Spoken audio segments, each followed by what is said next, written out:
Dear students, మరి ఈ వీడియోలో డిఫరెన్షియల్ మానోమీటర్ మీద ఒక ప్రాబ్లమ్ మనం సాల్వ్ చేద్దాము. ఆల్రెడీ లాస్ట్ క్లాస్లో ఫ్లూయిడ్ ప్రాపర్టీస్ ఏవైతే ఉన్నాయో వాటి మీద వీడియో చేయడం జరిగింది. అలాగే ఫ్లూయిడ్ ప్రాపర్టీస్ మీద ప్రాబ్లమ్స్ కూడా 2 ప్రాబ్లమ్స్ చేయడం జరిగింది. నార్మల్ యూట్యూబ్ మానోమీటర్ ఏదైతే ఉందో దాని మీద కూడా ఒక ప్రాబ్లం చేయడం జరిగింది. సో అవి కూడా మీరు చూసిన తర్వాత ఇది చూస్తే మీకు ఇంకా క్లారిటీగా అర్థమవుతుంది. అయితే క్వశ్చన్ వచ్చేటప్పటికి ఎలా ఇచ్చాడంటే a differential manometer is connected to the 2 points. ఇక్కడ మనకి ఒక పాయింట్ ఏ అనే పాయింట్ అనుకోండి, ఇంకొక పాయింట్ బి అనే పాయింట్ అనుకోండి. మనకి ఇక్కడ 2 పాయింట్లు ఇచ్చాడు.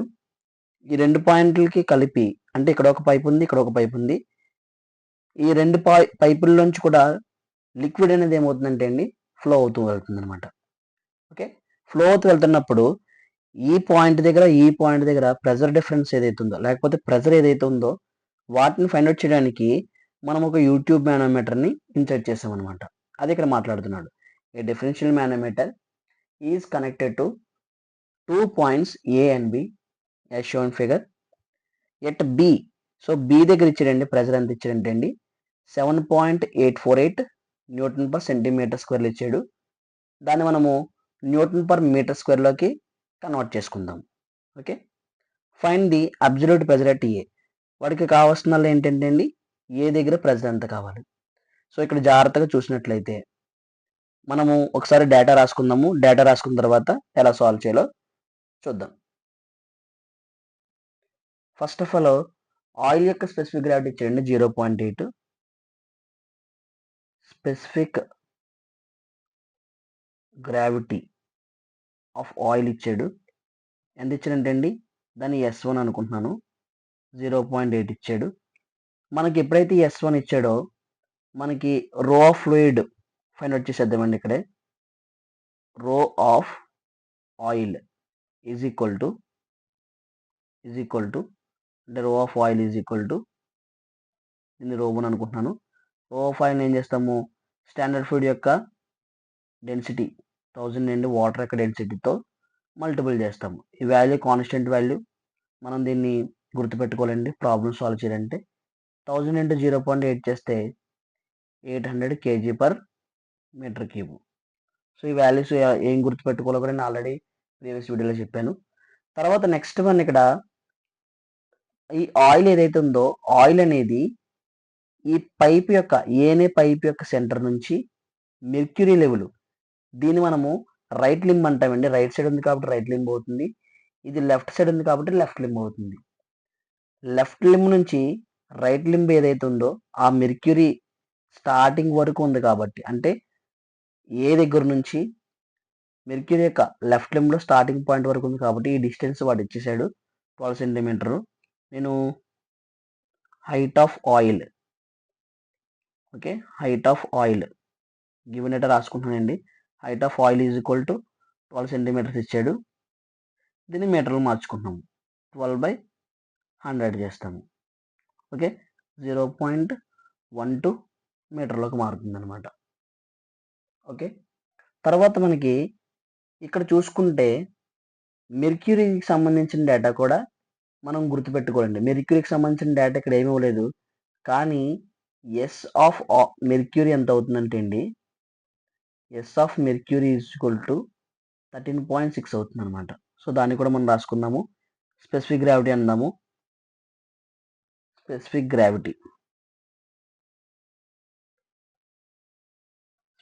Gravity of mercury. Specific gravity of mercury దీన్ని మనము S2 అంటామండి. S2 ఈజ్ ఈక్వల్ టు ఎంత ఇచ్చాడంటే అండి 13.6. ఈ వాల్యూస్ స్టాండర్డ్ వాల్యూస్, ఈ వాల్యూస్ గుర్తుపెట్టుకోవాలి. దీని నుంచి మనకి రో 2 కావాలంటే 13.6ని 1000తో మల్టిపుల్ చేయాలి. అప్పుడు అది ఎలా మారుతుందంటే అండి 13,600 kg per metre cube. So rho 2 కూడా మనం ఫైండ్ అవుట్ చేసాము. రో 1 ఫైండ్ అవుట్ చేసాము, రో 2 ఫైండ్ అవుట్ చేసాము. ఇక్కడ H1 మనం తీసుకున్నాము. అలాగే సేమ్ హైట్ కూడా తీసుకుందామండి. Height of mercury HT is equal to ఎంత అంటే అండి 10 సెంటీమీటర్స్ ఇచ్చాడు కాబట్టి దీన్ని నేనేం చేస్తానంటే 10/100 చేసుకుంటున్నాను. 0.1 మీటర్స్ అయిందనమాట. So height of mercury. Okay, ఇక్కడికి డేటా అయింది. తర్వాత ఇక్కడ మరలాని వాటర్ యొక్క స్పెసిఫిక్ గ్రావిటీ ఇచ్చాడండి 1 అన్నాడు. అంటే ఇక్కడ మనం కూడా చేస్తున్నది ఏంటంటే అండి, specific gravity of water, specific gravity of water, దీన్ని మనము S3 అనుకుంటాము. S3 వచ్చేటప్పటికి 1 ఇచ్చాడు. ఇది ఆల్రెడీ మనము చేసామండి. దీన్ని బట్టి రో ఆఫ్ వాటర్ ఫైండ్ అవుట్ చేస్తాము. రో of water is equal to, రో ఆఫ్ వాటర్ ఎంత అవుతుందంటే అండి 1000 ఇంటూ 1. సో ఫైనల్గా మనకి 1000 kg/m³ అనమాట. సో ఈ విధంగా మనం ఏం చేసాము, రో 1 ఫైండ్ అవుట్ చేసాము, H1 ఫైండ్ అవుట్ చేసాము, రో 2 ఫైండ్ అవుట్ చేసాము, తర్వాత H2 ఫైండ్ అవుట్ చేసాము, తర్వాత రో 3 కూడా ఫైండ్ అవుట్ చేసామండి. దీన్ని రో 3 అంటాము. రో 3 ఫైండ్ అవుట్ చేశాను. తర్వాత ఇక్కడే హైట్ H3 కూడా ఫైండ్ అవుట్ చేద్దాం. Height of water. So height of water H3 is equal to ఎంత అండి 50 సెంటీమీటర్స్ ఇచ్చాడు. 50 సెంటీమీటర్స్ ఇచ్చాడు. దీన్ని మీటర్లో మార్చుకుంటున్నాను. 50/100 చేస్తాను. 50/100 చేస్తే 0.5 మీటర్స్. H3 కూడా వాల్యూ వచ్చేసింది. ఒకసారి బ్రాకెట్లో పెట్టుకుందాము. H3 వాల్యూ, ఆ తర్వాత H2 వాల్యూ, ఆ తర్వాత H1 వాల్యూ. సో ఇవి మనకి బాగా ఇంపార్టెంట్. ఈ 3 ఫైండ్ అవుట్ చేసాము. ఆ మూడింటిని మనం రాసుకుంటాం. ఇలాగా డేటా రాసుకుందామండి. గివెన్ డేటా రాసుకుంటే కనుక మనకి 2 నుంచి 3 మార్క్స్ పడతాయి. ఎస్ఐ క్వశ్చన్ 8 మార్క్స్ అయినా, పోనీ 10 మార్క్స్ అయినా సరే 2 to 3 మార్క్స్ అనేవి గివెన్ డేటాకి పడతాయి అనమాట. ఇప్పుడు మనం ప్రాబ్లమ్ సాల్వ్ చేద్దాం. ప్రాబ్లమ్ సాల్వ్ చేసేటప్పుడు మనం ఎలా సాల్వ్ చేయాలంటే అండి, రైట్ లింబ్లో ఏదైతే ప్రెషర్ పడుతుందో దాన్ని లెఫ్ట్ లింబ్లో ఉన్న ప్రెషర్తో ఈక్వల్ చేసుకోవాలన్నమాట. అంటే ఈక్విలిబ్రియం కండిషన్లోకి రప్పించుకోవడానికి మనం రైట్ లింబ్లో ఎంతైతే ప్రెషర్ పడుతుందో లెఫ్ట్ లింబ్లో పడుతున్న ప్రెషర్తో ఈక్వల్ చేసుకుంటే మనకి ఏదైతే ఫైండ్ అవుట్ చేయమన్నాడో, ప్రెషర్ అట్ ఏ పాయింట్ దగ్గర ఫైండ్ అవుట్ చేయమన్నాడు కాబట్టి ఆ ప్రెషర్ మనం ఈక్వల్గా చేసుకున్న తర్వాత ఈజీగా ఫైండ్ అవుట్ చేయడం అవుతుందన్నమాట. సో ఓకేనండి, మనము right limb is equal to left లింబ్లో ఉన్న ప్రెషర్ని మనం కన్వర్ట్ చేసుకుంటాం అనమాట. సో దాన్ని ఎలా మార్చుకుంటామంటే pressure in right limb, pressure in right limb is equal to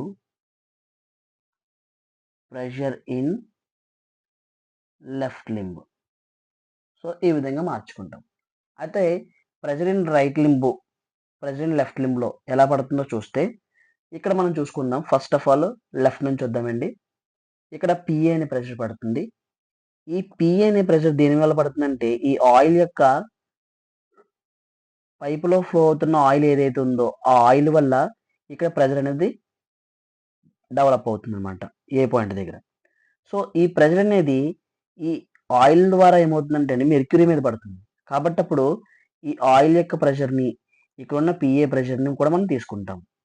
తర్వాత ఇక్కడ ఇంకో విషయం ఏంటంటే అండి, దీన్ని మనము reference line or datum line అంటాం.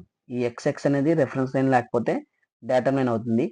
ఈ రెఫరెన్స్ లైన్కి యువతల వైపే ఉంది కాబట్టి ఏది, ఇక్కడ ఉన్న పిఏ ప్రెషరు, తర్వాత ఇక్కడ వస్తున్న ఆయిల్ యొక్క pressure, and at the same time ఈ రెఫరెన్స్ లైన్కి పైనే ఉంది కాబట్టి రెఫరెన్స్ లైన్కి పైన ఇక్కడ మెర్క్యూరీ కూడా తీసుకుంటున్నాం కాబట్టి మనం మెర్క్యూరీ యొక్క ప్రెషరు, ఆయిల్ వల్ల డెవలప్ అవుతున్న మెర్క్యూరీ మీద ఉన్న ప్రెషర్ని కూడా మనము లెఫ్ట్ లింబ్లో తీసుకుంటాం. మరి రైట్ లింబ్లోకి వచ్చేటప్పటికి ఇక్కడ రెఫరెన్స్ లైన్ వరకు ఉంది. రెఫరెన్స్ లైన్ దాటిన తర్వాత ఏముందంటే అండి, వాటర్ యొక్క ప్రెషర్ అనేది ఇక్కడ డెవలప్ అవుతుంది అనమాట. ఇక్కడ డెవలప్ అయ్యేది ఏంటి, పీబీ దగ్గర ఉన్న ప్రెషరు, ఇక్కడ ఎలాగైతే పిఏ ప్రెషర్ డెవలప్ అయిందో ఇక్కడ పీబీ అనే ప్రెషర్ డెవలప్ అవుతుంది. అలాగే అట్ ది సేమ్ టైం మనకి ఇక్కడ ఉన్న ఈ వాటర్ ద్వారా కూడా ఏమవుతుందంటే అండి ప్రెషర్ అనేది డెవలప్ అవుతుంది అనమాట. సో దాన్ని మనం రాసుకుంటాం. ప్రెషర్ ఇన్ రైట్ లింబ్ అంటే ప్రెషర్ ఇన్ లెఫ్ట్ లింబ్ చూద్దాము. First of all pressure in left limb చూద్దామండి. ప్రెషర్ ఇన్ లెఫ్ట్ లింబ్లో చూద్దాం. ప్రెషర్ ఇన్ లెఫ్ట్ లింబ్ ఏమొస్తుంది, ప్రెషర్ ఇన్ లెఫ్ట్ లింబ్లోని చూసుకుంటే ప్రెజర్ ఇన్ లెఫ్ట్ లింబ్లో చూసుకుంటే ఇక్కడున్న పిఏ ప్రెషర్ ఏదైతే ఉందో ఇక్కడున్న పిఏ ప్రెషరు పిఏ ప్లస్ ఆ ఆయిల్ యొక్క ప్రెషర్ వల్ల డెవలప్ అవుతుంది, మెర్క్యూరీ మీద డెవలప్ అవుతున్న ప్రెషర్. అంటే దీన్ని మనం ఎలా రాసుకుంటామంటే అండి, ρ1 జీ అనేది కాన్స్టెంట్ కాబట్టి జీ H1 అంటే దీని మీద ఆయిల్ వల్ల వస్తున్న ప్రెషర్ కాబట్టి. And at the same time అక్కడే మనం ఇంకోటి ఏం తీసుకుంటామంటే అండి, ρ2. ఎందుకు ρ2 తీసుకుంటున్నాము, ఇక్కడ డేటమ్ లైన్కి రెఫరెన్స్ లైన్ ఏదైతే ఉందో ఆ రెఫరెన్స్ లైన్కి పైనే తీసుకుంటున్నాం కాబట్టి దాన్ని అందుకుని ρ2 జీ ఇంటూ H2 కింద తీసుకుంటాం ఈక్వల్ టు 0. ఇది ఫస్ట్ ఈక్వేషన్ అవుతుంది. అలాగే ప్రెషర్ ఇన్ రైట్ లింబ్ తీసుకుంటాం. సో మరి ప్రెషర్ ఇన్ రైట్ లింబ్ తీసుకుంటే ఇక్కడ ఏ ప్రెషర్ డెవలప్ అవుతుంది, రైట్ లింబ్లోని పీబీ అనే ప్రెషర్ ఉంది కాబట్టి పీబీ ప్లస్ అక్కడ వాటర్ ఏదైతే ఉందో ఆ వాటర్ ద్వారా డెవలప్ అవుతుంది కాబట్టి ρ3 into g into H3 is equal to 0 చేసుకుంటాము. ఇది సెకండ్ ఈక్వేషన్. ఇప్పుడు ఫస్ట్ ఈక్వేషన్ సెకండ్ ఈక్వేషన్ రెండు ఏవైతే ఉన్నాయో వీటి రెండింటిని ఈక్వేటింగ్ చేసుకుంటాం. అంటే ఎలా రాసుకోవచ్చు దాన్ని, PA plus ρ1 g into H1 plus ρ2 g into H2 is equal to PB plus ρ3 g into H3. So ఈ విధంగా మనం ఏం చేస్తామంటే అండి, ఈక్వేటింగ్ చేసుకుంటాం. మనకి కావాల్సిందల్లా ఏంటి, find the absolute pressure at ఏ దగ్గర మాత్రమే ప్రెషర్ అడిగారు కాబట్టి పిఏ నుంచుకుని రిమైనింగ్ వాల్యూస్ అన్నింటిని అటువైపు పంపించేసుకుంటాం. ఆ వాల్యూని సబ్స్టిట్యూట్ చేద్దాము. మనకి కావాల్సింది పిఏ కాబట్టి పిఏ తెలియదు కాబట్టి పిఏని ఆ విధంగా ఉంచుకుందాము. ప్లస్ ρ1 అంటే ఆల్రెడీ మనం ఫైండ్ అవుట్ చేసాము, 800 బ్రాకెట్లో పెట్టుకుందాము. 800 into G value 9.81 into H1 వచ్చేటప్పటికి ఎంత అంటే అండి 0.12. H1 వచ్చేటప్పటికి 0.12 చేసుకున్నాము. తర్వాత నెక్స్ట్ వన్, ఓకేనా. తర్వాత ఇక్కడ ρ2 అంటే ఎంత, 13,600 ఉంది కాబట్టి plus 13,600 into 9.81 into H2 value 0.1. H2 value 0.1 is equal to ఇక్కడ ఆల్రెడీ పీబీ ఇచ్చాడండి. పీబీ మనకి దేంట్లో ఇచ్చాడంటే 7.848 న్యూటన్ పర్ సెంటీమీటర్ స్క్వేర్ ఇచ్చాడు. నేను మీకు ఇప్పుడు చెప్దామనే దాన్ని మార్చలేదు. పీబీ ఈజ్ ఈక్వల్ టు ఎంత ఇచ్చాడంటే అండి, ఎట్ బి దగ్గర అన్నాడు కాబట్టి పీబీ కింద తీసుకుంటాం. 7.848 న్యూటన్ పర్ సెంటీమీటర్ స్క్వేర్ ఇచ్చాడు. దీని అన్నింటినీ మనం మీటర్లో మార్చేసాం కాబట్టి దీన్ని కూడా మార్చాలి కాబట్టి న్యూటన్ పర్ మీటర్ స్క్వేర్లో మార్చుకోవాలి కాబట్టి 7.848 ఇంటూ 10⁴ చేయాలి. సెంటీమీటర్ని మీటర్లోకి మార్చాలంటే 10 స్క్వేర్ చేస్తాం, కానీ ఇక్కడ సెంటీమీటర్ స్క్వేర్ ఉంది కాబట్టి దీనికి స్క్వేర్ చేస్తే మొత్తం ఏమవుతుందంటే 10⁴ అవుతుంది. సో ఈ వాల్యూ అంతా చూసుకుంటే 78480 న్యూటన్ పర్ మీటర్ స్క్వేర్. ఓకేనా. సో ఈ వాల్యూ డైరెక్ట్గా పీబీ వాల్యూ వచ్చింది. ఆ పీబీ వాల్యూ నేను తర్వాత చెప్దామని చెప్పలేదు. సో ఇక్కడ పీబీ వాల్యూ వేసుకుంటాం, ఎందుకంటే ఈ ఈక్వేషన్ చూసుకుంటే ఇక్కడ పీబీ ఉంది కాబట్టి ఈ పీబీ ప్లేస్లో ఎంత వేసుకోవాలంటే 78480 ప్లస్ ρ3 ఆల్రెడీ తెలుసండి. ρ3 ఎంత ఇచ్చింది మనకి 1000 ఇంటూ జీ వాల్యూ 9.81 ఇంటూ ఆ తర్వాత H3 వాల్యూ ఎంత అంటే అండి 0.3.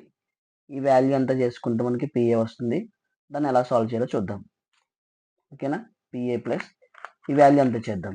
800 ఇంటూ ఆ వాల్యూ అంతా ఏదైతే ఉందో ఇక్కడ ఉన్న వాల్యూ ఏదైతే ఉందో వేల్యూ 800 ఇంటూ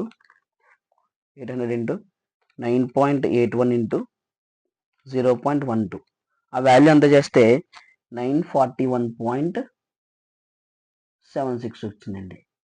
ప్లస్ తర్వాత 13,600 ఇంటూ 9.81 ఇంటూ 0.1 ఈ వాల్యూ అంతా చేస్తే 13341.6 వచ్చిందండి. Is equal to PB value already తెలుసు 78480 ప్లస్ ఈ వాల్యూ ఎంత చేద్దాం 1000 ఇంటూ 9.81 ఇంటూ 0.5 0.5 చేస్తే 0.3 కాదండి 0.5 4905 వచ్చిందనమాట 4905. ఇప్పుడు మనం ఏం చేయాలంటే యాడ్ చేయవలసినవి ఏవైతే అన్నీ యాడ్ చేసేసుకుంటాం. నెక్స్ట్ ఇంకో స్టెప్ వేసుకుంటాము పిఏ ప్లస్ దీని అంతటిని యాడ్ చేసుకుంటామండి 941.76 ప్లస్ 13341.6. సో ఈ వాల్యూ ఎంత చేసుకుంటే 1428 PA plus 1428 3.36 is equal to ఈ వాల్యూ అంతా యాడ్ చేసుకుందాం 78480 ప్లస్ 4905 ఈ వాల్యూ అంతా చూసుకుంటే ఎంత వచ్చిందంటే అండి 83385 వచ్చింది. మనకు కావాల్సింది పిఏ కావాలి కాబట్టి 83385 లోంచి 14283.36 మైనస్ చేస్తాం. ఆన్సర్ మైనస్ 14283.36 చేసాం. సో వాల్యూ చూసుకుంటే పిఏ ఈజ్ ఈక్వల్ టు ఎంత వచ్చిందంటే అండి 6910.101.64 వచ్చింది. ఇది మనకి న్యూటన్ పర్ మీటర్ స్క్వేర్లో ఉంది. సో దీన్ని మనము న్యూటన్ పర్ సెంటీమీటర్ స్క్వేర్లో మార్చుకోవాలంటే ఇది చూసుకుంటే న్యూటన్ పర్ మీటర్ స్క్వేర్లో ఉంది. న్యూటన్ పర్ సెంటీమీటర్ స్క్వేర్లో మార్చామంటే 169,101.64 డివైడెడ్ బై 10⁴ చేయాలి. అక్కడ ఎలాగైతే చేసామో అలా చేసుకుంటే మనకి డైరెక్ట్గా PA is equal to 6.91 newton per metre స్క్వేర్లోకి మార్చుకుంటాం అన్నమాట. ఓకేనా? సో ఇది న్యూటన్ పర్ సెంటీమీటర్ స్క్వేర్లోకి మార్చుకుంటాము. సో ఈ రకంగా చేసుకుంటే మనకి మార్క్స్ అనేవి పడడం జరుగుతుందండి. ఓకే, ఈ డిఫరెన్షియల్ మానోమీటర్ అనేది చాలా ఈజీ కాన్సెప్ట్.